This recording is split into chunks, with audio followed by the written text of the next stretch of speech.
Hey, everybody, this is Ramon Ray, founder of smarthustle.com. Thanks for joining us. What's going to be another exciting discussion, podcast, interview, article, depending on how you're watching or listening to the sound of my voice, where we interview entrepreneurs or business leaders about how they can help small business owners and entrepreneurs. If you're listening to the sound of my voice or watching this, please give us an uptick, give us a thumbs up, give us a like, forward it, a comment, something cool. If you don't like something, just privately email me, if you wish. But we're glad to have you here. And we're here talking to the founder of Bill.com, Renee. And I should have asked Renee how to pronounce his last name, but I'm going to take a guess. I like taking guesses. I'm going to go Lasser. Well, you're close to how my grandmother would say it. So it's been Americanized, so Lacert is how we say it. Lacert, all right. So we'll do that again. But the founder of Bill.com, Renee Lacert. Renee, thanks for joining us today. I hope you and your family and your team, which are family too in a way, are well. I hope you're doing good on this day. Thank you very much, Ramon. Great to be here, and I hope the same is true for you. It's a beautiful day in California today, so I had a little bit of rain. It's nice to actually see sunshine. Indeed. Yesterday, I was pulling on like 10 different layers. For you may not be freezing, but for me, it was cold. Today is a little warmer. So thanks for joining us, Renee. Really appreciate it. And as we said, in the pre-call, 3 things or 2.5 things I just really want to talk to you about is, one, to hear a bit about you personally, your story. I always love talking to seasoned business owners of what we can learn from them. I'm seasoned as well, but I started for small companies. You have a history with bigger companies, but I think we can learn from each other. So I'd love to get the little personal side to you, your journey, where you've been, where you're going, and what we can learn. That's most important for our audience. And then 2, let's dive into Bill.com. What the problem you're solving, who you're serving, who you're helping, and let's have that conversation. But so Renee, take a minute or 2 and feel free to unpack the brief story of who you are, especially on the business side. And I'll ask you again if you don't remember, but and feel free to flow into some lessons you've learned. But feel free to take some time and unpack who you are. Yeah. No, I mean, I guess just the personal stories. I'm passionate about helping SMBs, small and mid-sized businesses, and it comes from just growing up among them. So my grandparents had north of half a dozen businesses. My parents were involved in building about 5 businesses in their life, and so just growing up in that environment, small businesses starting off with 1, 2, 3 employees. Growing, I think the largest business ended up being about 100 employees, but just seeing the importance of family. You talked about family at the beginning of the intro, and it is. I mean, that's the way small businesses treat their employees. They extend the family. They are warm, they're caring, and they really think hard about how to make a difference in the community. And that difference is the product they're offering. So anyways, my passion is around that because I saw that, and I saw how important it was that this community existed. And so at Bill.com, we're champions of small and mid-sized businesses. And I just believe that SMBs deserve innovation, right? And so oftentimes what you see is all these great things being invented for enterprise companies.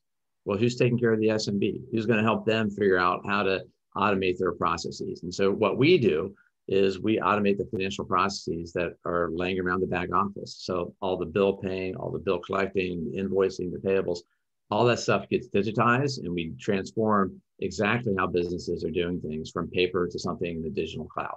And so that experience changes everything because now you have time to go do what your passion is. Mm-hmm. So, when you start an SMB, when you start that business, when you started, Smart Hustle, when you start these activities, it's because you care deeply about something and you want to do that. And right. As you're running the business, you've got things that have to get done. And that minutia, that's the stuff that we work on, right? And that is the way we think about it is the ultimate, in simplicity is elimination. So we eliminate steps. We eliminate walking around and getting approvals on bills. We eliminate printing checks. We eliminate signing checks. We eliminate reconciliation of those payments. We eliminate the hassling of the customer that owes you money. We eliminate all these steps, the reconciliation, and that simplifies time. So for me, when you ask the kind of, what got me going, right. It's just SMBs deserve innovation. I really care deeply about it. And we focus, a lot of our activities on how do we keep innovating to deliver the simplicity and ease of use that SMBs deserve. I love it. I may get a t-shirt and send you one for Christmas. SMB's Dessert Innovation. That's a tweet for sure. A t-shirt, if not, something like that for sure. So no, you're right in that. And going back to as you were growing up, I'm curious. I know I've had these discussions with my own children. Like I've taught I have 2 adult children now, but growing up and being a business owner, I've showed them, hey, listen, here's why invoice. Here's what money looks like. Here's, I did this. Therefore, they voted for me with dollar bills, as it were, proverbially. I'm curious, growing up, I'm hoping that a lot of it was a success. But do you recall it all? If you can talk about it, were there any failures or pain, or do you recall grandpa or grandma or father or mother saying, hey, this didn't work, or sorry, we can't get you shoes today? I should have asked earlier, but I'm just curious. Yeah. Can you share a little bit about the success and or anything you remember, especially growing up? Yeah, I mean, the thing that's awesome about being a part of serial entrepreneurs is that there are failures along the way and there are successes along the way, and the learning happens because of both the good and the bad, right? So, one example that comes to mind, it was before my time, but I'd hear these stories. Sure. My grandfather was kind of a quite innovative, consummate salesperson, right? He saw something and he could sell it, and he would go on and do that, and so he started off at the general store, and then he branched out into, it was the war, and if the male died on the farm, he would reach out to the woman who was left and say, don't sell your farm. I'll come and farm it for you. Back then, people thought that, you couldn't run a farm without a man. And he's like, no, I'll bring my 40 workers, we'll farm it and we'll split the profits. So that went well. And so then he actually went into farming equipment, because he got into farming, right? So that was the third business. And when he got into farming equipment, he was in Western Canada, so Manitoba, very flat. He built these tractors that could plow wheat very effectively, but they were made for being flat. So the challenge was he shipped them all over the world, and sometimes there's a hill. And guess what? They would just go right into the hill. So he recalled all of them, and he put the arm at the end so that there was a little wheel to make it go up. And that bankrupted him. So that business was done, but he took care of his customers. So the learning is you got to always take care of your customers. You got to always do what's right for your customers. And you can't hold back on doing what's right, even if it costs you to lose the business, right? And I think this is something that, SMBs take personally. They take their customers very deeply, and they know they have an obligation to the community with the customers, an obligation to employees. And so that obligation filters through everything that you might learn, right? So I can remember specific examples around people where there was an opportunity to coach or make a difference for an employee being productive that wasn't, that was regretted later. I can see opportunities around product innovation. My dad was very much a product innovator, and he came up with a lot of great ideas, and there were some that he I think wished he'd also done that one as well. And so it's kind of pursuing, those goals, those opportunities as they come, right? So I would say just, doing right by the customer was a common theme. And then, I would say just always growing. That's probably the biggest theme that I believe in, right? So, I think having the opportunity to really focus on, this opportunity of saying, this is a personal growth story, right? And this is the way that I think about it, is like the number one thing about being an entrepreneur is that you're going to grow. And that's something that's super important. No, I love it. That is powerful for sure. You make me want to talk to you for the next 4 hours, or do a TED talk or something. Well, we're doing a Smart Hustle talk. Forget TED. But great. And before I want to dive a bit more into Build.com, before I do that, I'm curious, can you talk about any lessons learned COVID? And again, when I say that word, some days I don't want to say it like, oh, it's an old story. But no, I think, Renee, it's going to be with us this like 9/11, as it were, proverbially. It was with us for 5 to 10 years. It impacted our lives. So I'm curious, whether Build.com, yourself, any lessons learned that you can talk about, like when that week of March 13th came around. And I'm asking a lot of questions, but you can answer whichever way you wish. That's why I'm asking it this way. Did you see any stats or things like, whoa, we seeing it? Can you paint a picture for how COVID, I guess my question is, has impacted the outlook back then and then today? Any thoughts that you have on that?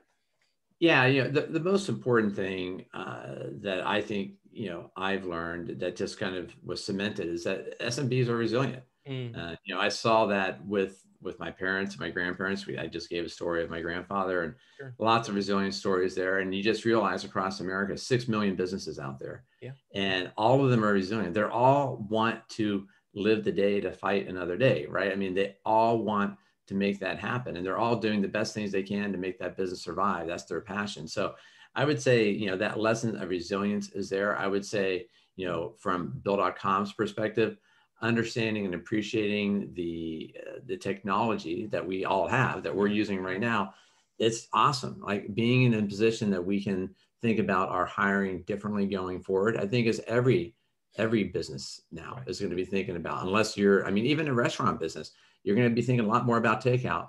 How do I make it easy for people to just pick up stuff on the way home, right? And you think of the fancy restaurants, that you go to, you don't think that's takeout. You say, I'm going to go to McDonald's to get my takeout. It's like, well, no, you mean I can go get my shrimp fajitas at that Mexican place down the street?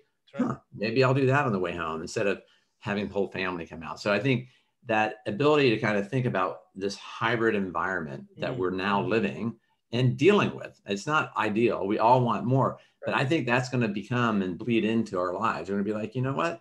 I'm going to actually work in the morning from home, and I'll go in the office in the afternoon. I think that's going to be a common theme. And I think that's the learning that we have to start embracing that, because the technology has shown that we can. And when we embrace that, I think business will be able to actually take advantage and either attract different employees or have happier employees that are more creative in their thinking, that have more time to actually think or to exercise or whatever.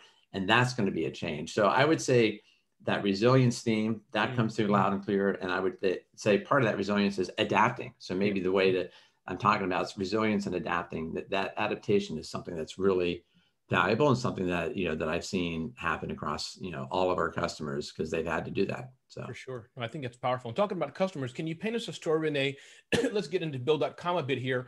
Not talking about the largest of your customers, because I would assume they may have some different systems and maturation, but can you just paint us a story for those not familiar? Many of us use, I'll call it consumer grade type tools, which are great competitors as well. Maybe they're not competitors, but way we shift money around, I'll put it that way, whether it's our bank directly and et cetera. Help us understand, what are people doing without Bill.com? What does that look like for some of your smaller customers that are growing? And then what does it look like with Bill, if you understand, just so I can get the pain for those who may not get it? Yeah, so I can give you the pain that I lived and why I started the company. Okay. I started the first company. So many of the businesses in the family since 1960 have been financial services, many of them payroll. And so I'd done what my parents had done, and I went out and started a payroll company in 1999, an online payroll company. I'd been adding to it, learned a bunch there, worked at my parents' payroll company, learned a bunch there, and I'd started this payroll company. Okay. And when I started the company, I was trying to do what I learned at the dinner table. I affectionately call that the dinner table MBA, which is, I love that one. It's a good one, right? And it's true. It's cash is king, right? Stretch out the payables and pull in their receivables. It's what you're doing with Smart Hustle. Everybody does it every day. And so I was trying to stretch out the payables and pull in the receivables. And I would walk around the office with a handful of, maybe 3 inches thick of paperwork that I would be looking for people to talk to me about it. The paperwork got together because it was in a filing cabinet by the office manager, not alphabetized, just laying on top. It was last in, first out. That's the way we got through it. Not a great way of organizing your payments, for sure. But I'd walk around, I'd find the engineering leader and say, hey, are you happy with that contractor? He might not be there. What do I do? Well, then I'd leave the bill to sticky on it. Can you tell me if you're happy? What does he do? He comes back from his meeting, puts his folder down, his computer down on top of the bill, totally forgets, doesn't even see it, goes off to another meeting. It sits there. And so now I'm not paying the bill. So now I get a call from the vendor saying, hey, why haven't you paid me? I'm like, I don't know. Like, where is that bill? Because it's not in the filing cabinet anymore, even though it wasn't sorted correctly to begin with, right? So all these things were just a hassle. And so, what we do is we kind of say, just give us the bill to begin with. And that bill can be electronic, it can be paper, you can take a picture with your phone. And then from there, we'll take care of it. We do all the data entry on it. Got it. So now you've entered the bill and you don't have to worry about losing it. We then route it for approval. So if you're a small office, maybe it's just the office manager is doing the data entry and confirming that. And the approver is the owner. But now the owner has a list of bills to pay with the supporting information that they need. And now the owner can message, hey, I'd like to understand more about this. Right. And the office manager could say, well, I ordered more flowers here because we had, a partner coming in, I wanted the office to look nice. Oh, okay, right. But all that information is there. And then when the owner goes to pay, they have the choice of paying today, tomorrow, whenever. Then they have the reconciliation automatically where the information comes in so they know that the payment has been cleared, Right. whether it's a check that goes out or an ACH payment. And then they know, because we're doing the payment, that we've managed to secure the payment. We do all sorts of things around fraud, and there's millions of dollars in fraud attempted against businesses every day, and we're able to prevent that. So, what we do, and the example that I could use is the Manhattan Soccer Club in New York. This guy, you think about that, somebody who is a volunteer who's trying to help, the club have a lot of games across town and has other things they want to do. Well, now they have, all these people collecting, revenue from all these people, 60 different teams across the club, across Manhattan. They use Bill.com. They manage all that. Got it. So that means businesses save 50% of the time. That's the typical number we hear. 50% of the time it takes to manage that pain point. And so if we're able to kind of, take all of that mess, which I consider that a mess. It is. And basically that back office. And if we're able to take that, and put it on your phone, so it's in your back pocket, like we just made it a lot easier to manage your business. And that's ultimately the goal, is to give, businesses the tools they deserve. They need to not be thinking about their back office. They need to be going about their business and pursuing their passions. Got it. And I'm curious. Thank you, Bill. That was great. Thank you, Renee. I said, thank you, Bill. Thank you, Renee. That was great. And I'm curious, when you think about also one, and I think there's a solution for this. I was on your site and I've worked with you before, but just so I understand it, what about then me not receiving the bill? Is there a way that the vendor then is also connected to Bill.com as well? Follow what I mean? So I don't even have to get that paper in the mail, which I know you have a solution for, but what about me not getting the paper in the mail? Is that solvable? Yeah, and that's one of the really, thank you, Ramon, for bringing that up. So we have 103,000 businesses on the platform that use us to pay and get paid, through their customer suppliers. But we have 2.5 million members in our network that are connected to those 103,000. So some of those are saying, hey, I'm paying the people in your network, and some are getting paid by our customer base, right? And what that means is all we need is the email address. And as soon as so let's say we're paying you, all I need is your email address. I would, the system would email you and it would say, hey, Ramon, Bill.com would like to pay you electronically, and just sign up here. You'd sign up, you put in your bank account information. Now you can invoice us for free. You can just send the invoice to us. That's great. I can now see it on my phone as soon as it happens. All that stuff just happens seamlessly. And so that's the opportunity. It's the two-sided network that continues to grow and really provide benefit. So when a customer joins, we say 90% of businesses rely on paper checks as the primary form of payment. So then when they join, that's probably, maybe 5 or 10% of their payments are electronic. Our average across the base is around 60% is electronic. So we quickly move people, right? Because we're adding lots of new customers. We quickly move them to be the majority of their payments are going to be electronic. And that way they're now collaborating digitally with their suppliers and with their clients, which is a good day. And those that are not then, those that are still using checks, but still a Bill.com customer, does that mean the other party decided they didn't want to go with Bill.com or something else happened? Is that in the minimal case, is that correct? Or no, just clarify that part.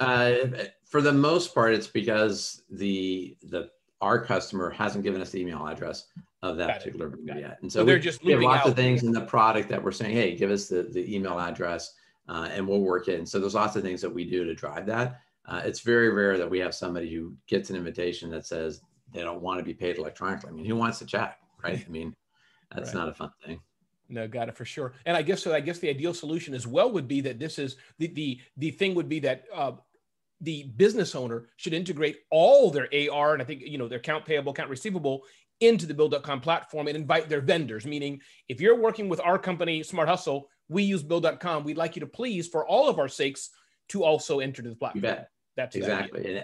And that's kind of the power of what we've been able to build so far, is that level of simplicity means that, as every new business comes on, there's, all of the vendors that you work with, well, now maybe some of the vendors that I work with are related. And so if you get them to put the email address in, well, now we can kind of connect and figure that out, right? So there's a lot of synergies with the network that grows and creates more and more value for the SMB community. Yeah. It's like the first fax machine. That wasn't too fun. nor was the second fax machine. But after the 10,000s or million fax machine, we're cooking with oil.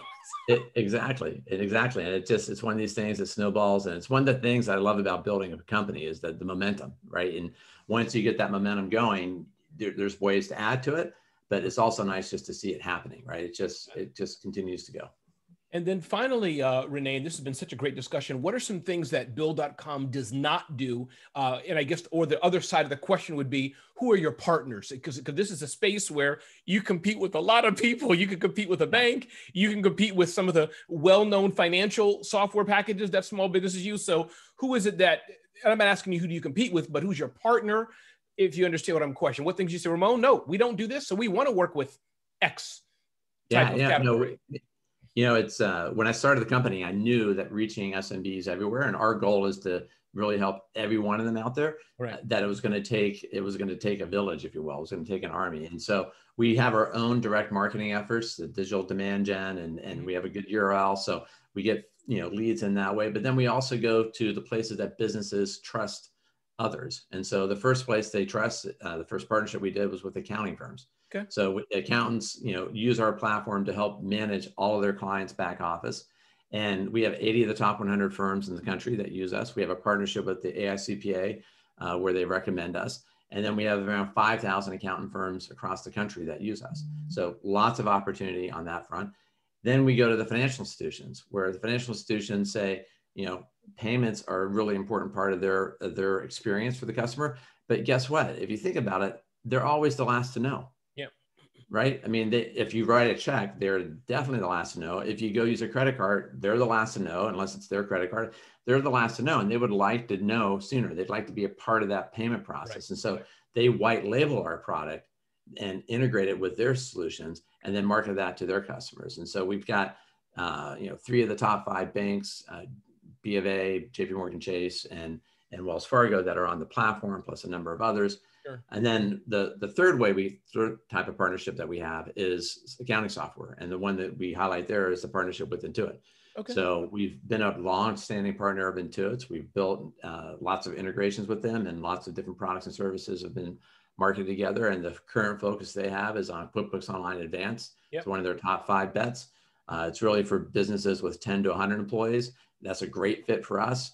They're going to market to augment that particular core offering that they have with a select group of apps that are in the app store they have, and we're one of those apps. And so that's another way we get customers. And then we have the network that we talked about. Those network members, they get marketing opportunities to upgrade into paid experience. So lots of ways to find us, and that is the goal, is to just create more and more opportunity for businesses to simplify their lives. Renee, I think that is powerful. And by the way, have you written a book yet? If the answer is no, you need to write a book. Your people should I'm going to talk to your people, those people we know, and get them to you have a book inside you, but have you written a book yet? Or? I look forward to doing that someday. Okay, there's a lot of things that you pick up along the way, and I'd love to share it, and hopefully it helps.